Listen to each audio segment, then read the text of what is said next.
Hi everyone, my name is Yopi Simargi. I'm working for Department of Radiology, School of Medicine, Atma Jaya Catholic University of Indonesia, and I'm also working as a radiologist in Atma Jaya Hospital. So today I will talk about introduction to radiology and medical imaging. So thanks to Professor Wilhelm Conrad Röntgen, a German physicist from University of Würzburg, he found the X-rays in 1895. Since that time until now, we know that X-rays is widely used in many fields of human life. For an example, in medical field, we can diagnose a disease with the help of X-rays. So we can treat our patient more proper, more accurate, and for that, he won the first physics Nobel in 1901. And to honor him, we also call radiology as röntgenology. I believe this is first hand radiograph. It was taken from Professor Röntgen's wife, Anna Bertha. Amazing, right? We can see our bones through our skin. So I think at that time especially, people will very amazed. And this is one of the first type X-ray apparatus. And at that time, if you know, they use it for entertainment purposes. Yes, right, entertainment purposes. Amazing, yeah? And this is another type of X-ray apparatus. So the people can measure their feet with this tool, and they will got this certificate, and they brought this certificate to shoemaker, so they will got a very precise shoes for their foot. So it is very useful actually. And how about this? Yes, we can see this machine in airport, right? So do you think the purpose is for like in the picture? No, yeah, you're right. So this is for baggage check actually. So just don't do this in the airport, right?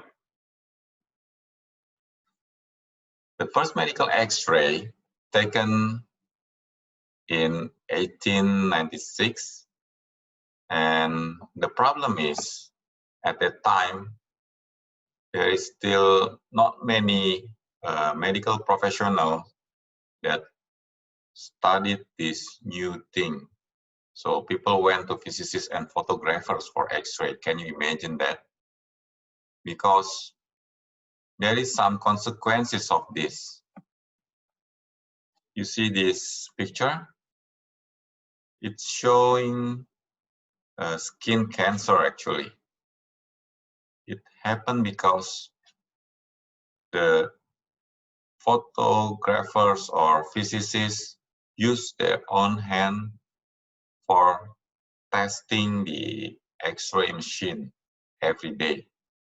And so after maybe months, maybe years, and they develop this kind of malignant lesion. So your goals as a medical student is to understand the exams and the indications when you should order the studies, because you know the strength and the weakness of the exams. So you will choose the right exam for the patient.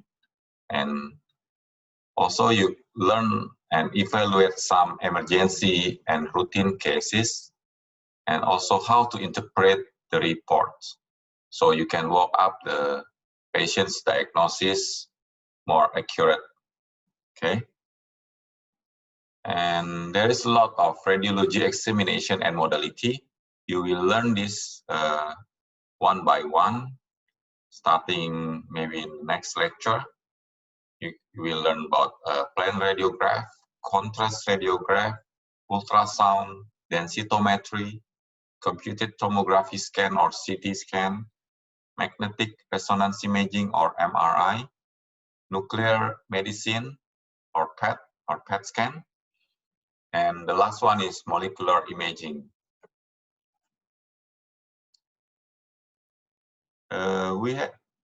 We have some basic characteristics of X-ray.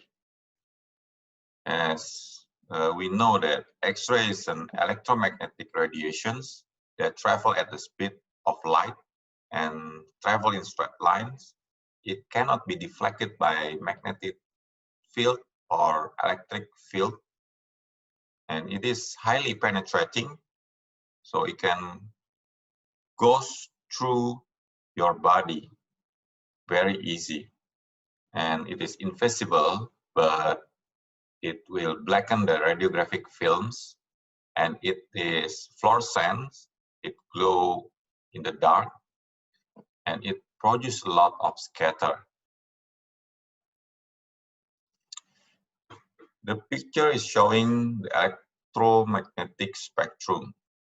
And where is the X-ray? Here it is. Yes, the X-ray is one type of ionizing electromagnetic spectrum. It have very tight wavelengths, yes, almost like gamma rays, and that's why it is actually very dangerous if you don't use it with some consideration. So this is the X-ray tube looks like, with many components inside it. The picture want to show us that this filament as a source of electron beam. We also know this as a cathode. The cathode will produce the electron beam, and the electron beam will hit the anode, and after the electron beam hit the anode, it will produce a lot of X-ray beams and heat. So there is two mechanisms of X-ray production. First is Bremsstrahlung or breaking radiation. Second is characteristic radiation. So in Bremsstrahlung, an electron from outside of the atom will move to the core of the atom inside of the, you see there's many layers here, so it will go through the deepest layer of the atom, and when it moves close to the core of the atom, it will deflect it, and when it deflected, it will produce the photon, and it is well known as Bremsstrahlung photon. The photon itself will become an X-ray. And for characteristic radiation, if there is an electron from outside of the atom hit the electron in the deepest layer of atom, it will eject the electron to the outside of the atom. And when it ejected from the deepest layer, it will make the atom unstable. And to stabilize the atom, the electron from the outside layer will move to the deepest layer of the atom. And when it moves to the deepest layer, the electron will produce the photon, and it is well known as characteristic photon, and it also will become an X-ray. So this is my last slide. I will talk about basic X-ray parameter. There is two basic X-ray parameter. First is KVP, or kilovolt peak. It means how deep the X-ray can penetrate the patient body. And if you don't give an optimum kilovolt peak to the patient, then you will get a bad contrast. And bad contrast means bad image. So you can diagnose from this kind of image. And the second is milliampere second, MAS. It means how much the X-ray that you will give to the patient, how much exposure that you will give to the patient. It will make the patient more dark if you give a lot of X-ray, for sure. So you don't want to do that. You will need some adjustment, depends on the thickness of the patient's body and type of the tissue that you want to expose. So I hope you understand about these two X-ray parameters. So you can apply this knowledge when you practice as a young doctor in the hospital. So with that, I will end my talk. And if you have any question, you can write it down in the comment section below.